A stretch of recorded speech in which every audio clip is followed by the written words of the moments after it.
पति पत्नी का रिश्ता। ये कहानी हर पति को पढ़नी चाहिए।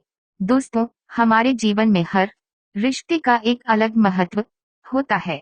हर रिश्ते के लिए एक अलग स्थान होता है। हर रिश्ते का एक मतलब होता है और हर एक रिश्ते का एक सफर होता है। यह सफर कभी ना कभी, कहीं ना कहीं खत्म होता है। बस एक पति पत्नी का रिश्ता ऐसा होता है जिसका यह सफर आखिरी सांस तक चलता है। आधुनिक विज्ञान के जमाने में हमने बहुत ज्यादा तरक्की कर ली, हम बहुत होशियार हो गए, लेकिन कभी कभी हमारे जैसे होशियारों को भी कुछ गवार लोग ऐसे मिल जाते हैं जो हमें काफी कुछ सिखा जाते हैं।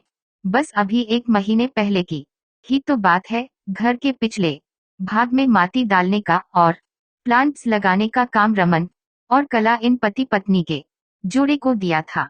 पहले दिन दोनों आए, दोनों ने खूब अच्छा काम किया। दूसरे दिन सिर्फ रमन आया, शायद कला बीमार होगी। उस दिन दोपहर में मेरे साथ खाना खाने के लिए मैंने रमन को बहुत आग्रह किया। कई बार उसे कहा कि मेरे साथ खाना खा लो, लेकिन वह माना ही नहीं। वह बोला कला नाराज हो जाएगी। मैं बोला अरे रमन, तुम कितना डरते हो अपने बीवी से। वह बोला मैं नहीं डरता साहब, कदर करता हूँ उसकी, सम्मान करता हूँ उसका। मुझे उसके शब्दों पर हंसना आ गया।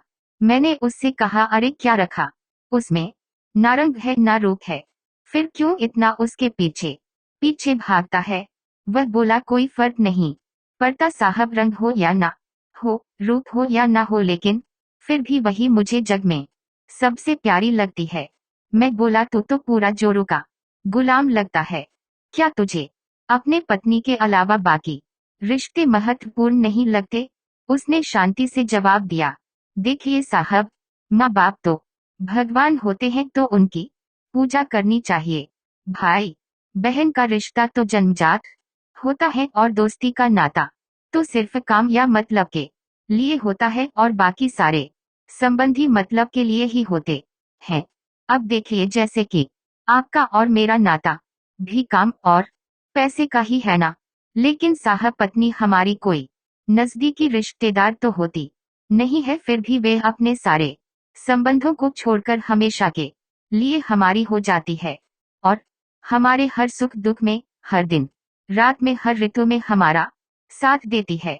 आप मानो या ना मानो, पत्नी सिर्फ एक रिश्ता नहीं है, वो कई रिश्तों का भंडार है। जब वह हमारी हर इच्छा पूरी करती है, हमारी देखभाल करती है, हमको लाड लड़ाती है, तब वह किसी माँ की भूमिका निभा रही होती है। जब वह हमें अपने वर्तमान परिस्थिति की समझ देती है और जब हम अपनी कमाई उसके हाथों में लाकर देते हैं, तब हमें विश्वास होता है कि वह उसका सही इस्तेमाल करेगी और हमारे साथ कुछ बुरा नहीं होने देगी। तब वह बाप की भूमिका निभा रही होती है, जब हमारे बारे में चिंतित होती है और जब वे हमें हमारी गलतियों को बताकर उसे सुधारने का मौका देती है, तब वह किसी बहन की भूमिका में होती है, जब वह हमें अपनी नई नई इच्छाएं बताती है, हमसे किसी चीज की मांग करती है, मृग करती है, रुकती है, जिद करती है, तब वह किसी बेटी जैसी होती है। जब वह हमें कुछ नया सिखाती है, हमसे झगड़ती है, तब वह किसी दोस्त की तरह होती है। यदि आपको यह कहानी पसंद आए हो तो प्लीज अपना कमेंट जरूर दें। इस ब्लॉग को देखने के लिए धन्यवाद।